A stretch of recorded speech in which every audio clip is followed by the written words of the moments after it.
Israel പ്രധാനമന്ത്രി Benjamin Netanyahu ആണ് ഇപ്പോൾ പ്രതികരിക്കുന്നത്. യുദ്ധത്തെക്കുറിച്ച് ഉള്ള കാര്യങ്ങൾ നേരത്തെ അമേരിക്കൻ പ്രസിഡന്റ് ഡൊണാൾഡ് ട്രംപിന്റെ പ്രതികരണം പുറത്തു വന്നിരുന്നു. അതിനെ ന്യായീകരിക്കുന്ന സമീപനമായിരുന്നു ട്രംപ് നൽകിയത്. ഇറാൻ റവല്യൂഷണറി ഗാർഡുകൾക്കും സൈന്യത്തിനും പോലീസിനും ട്രംപ് അന്ത്യശാസനം നൽകിയിരുന്നു. ആയുധം താഴെ വയ്ക്കുക, നിങ്ങൾക്ക് പൂർണ്ണമായ സുരക്ഷ ഉറപ്പ് നൽകുന്നു, അല്ലെങ്കിൽ നേരിടേണ്ടി വരിക വലിയ രീതിയിലുള്ള തിരിച്ചടികളായിരിക്കുമെന്ന് ട്രംപ് മുന്നറിയിപ്പ് നൽകിയതാണ്. അതിനുശേഷമാണ് ഇപ്പോൾ നെതന്യാഹുവിൻ്റെ പ്രതികരണം കൂടി വരുന്നത്. KP അഭിലാഷിലേക്ക് വീണ്ടും.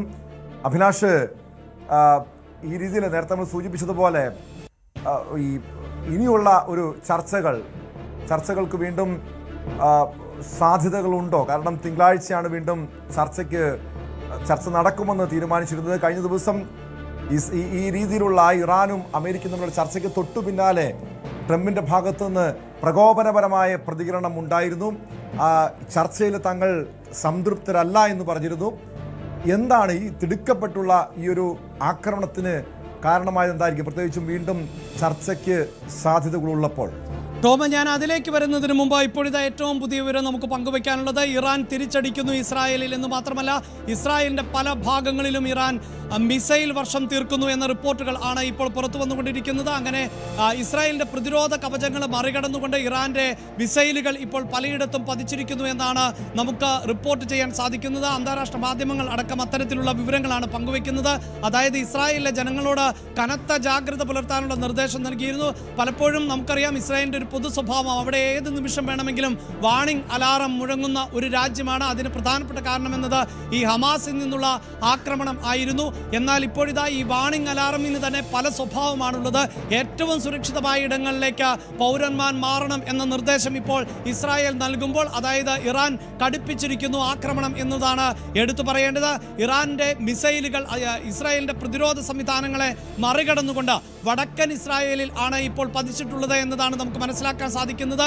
അങ്ങനെ ശക്തമായ സ്ഫോടനങ്ങൾ പല ഭാഗങ്ങളിൽ നിന്നും ഉണ്ടാകുന്നു എന്ന് വേണം നമുക്ക് ഇപ്പോൾ മനസ്സിലാകുന്നത്. അതായത് അയൺ ഡോം പോലെയുള്ള പ്രതിരോധ സംവിധാനങ്ങളെ കഴിയുന്നത്ര പ്രയോജനപ്പെടുത്തുന്നുണ്ട് ഇസ്രായേൽ എന്ന് പറയുമ്പോൾ പോലും അതിനെ മറികടന്നുകൊണ്ട് ഇറാന്റെ മിസൈലുകൾ ഇപ്പോൾ ഇസ്രായേലിൽ പതിക്കുന്നു എന്നതാണ് വിവരം.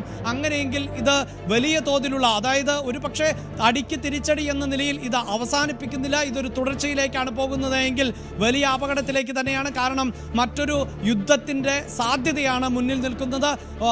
പരസ്പരം മുന്നറിയിപ്പുകൾ നൽകുക എന്നതിനപ്പുറത്ത് ഏതെങ്കിലും ഒരു രാജ്യം ഇതിൽ തുടർച്ചയ്ക്ക് നീക്കം നടത്തുകയാണെങ്കിൽ വലിയ തോതിലുള്ള പ്രത്യാക്രമണങ്ങൾ ഉണ്ടാകും എന്നതിൽ തർക്കമില്ല. പ്രത്യേകിച്ച് ഇസ്രായേലും അമേരിക്കയും നേരത്തെ തന്നെ യുദ്ധത്തിനുള്ള എല്ലാ കോപ്പും കൂട്ടി നിൽക്കുന്ന സാഹചര്യം ആണ് ഉള്ളത്.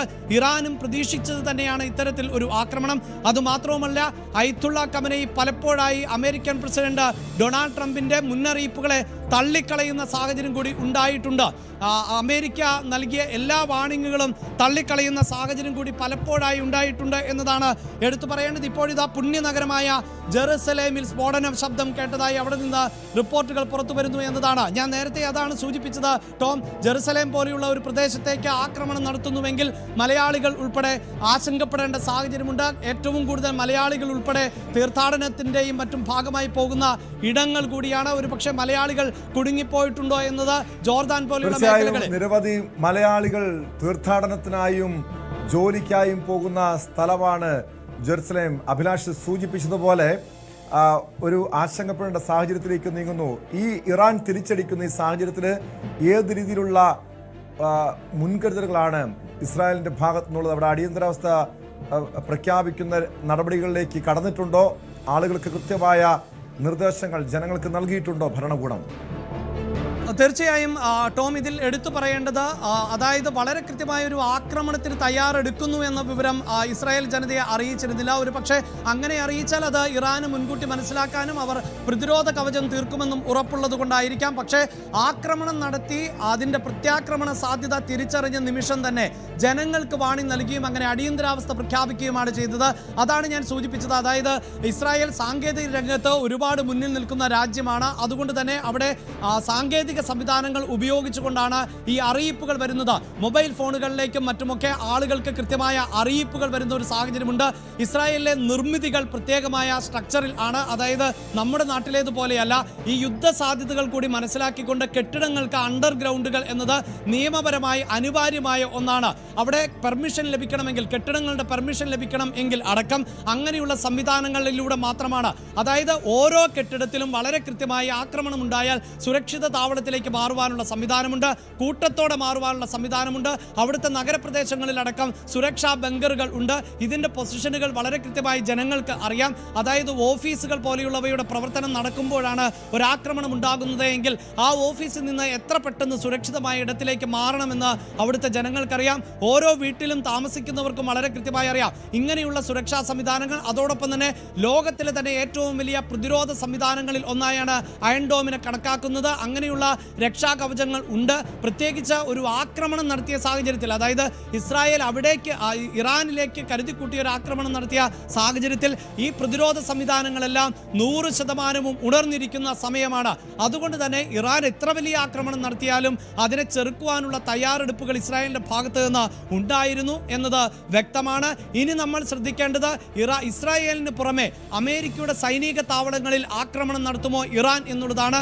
അവിടെയും കരുതലോടുകൂടി തന്നെയാണ് അമേരിക്ക സൈനിക താവളങ്ങളിൽ നിലയുറപ്പിച്ചിട്ടുള്ളത്. പ്രത്യേകിച്ച് ഗൾഫ് മേഖലകളിൽ ഉള്ള സൈനിക താവളങ്ങളിൽ അടക്കം സുരക്ഷ വർദ്ധിപ്പിച്ചിരിക്കുന്നു എന്നാണ് നമുക്ക് അറിയാൻ സാധിക്കുന്നത്. എല്ലാ സൈനിക താവളങ്ങളിലും അമേരിക്ക നിർദ്ദേശം നൽകിയിട്ടുണ്ട്.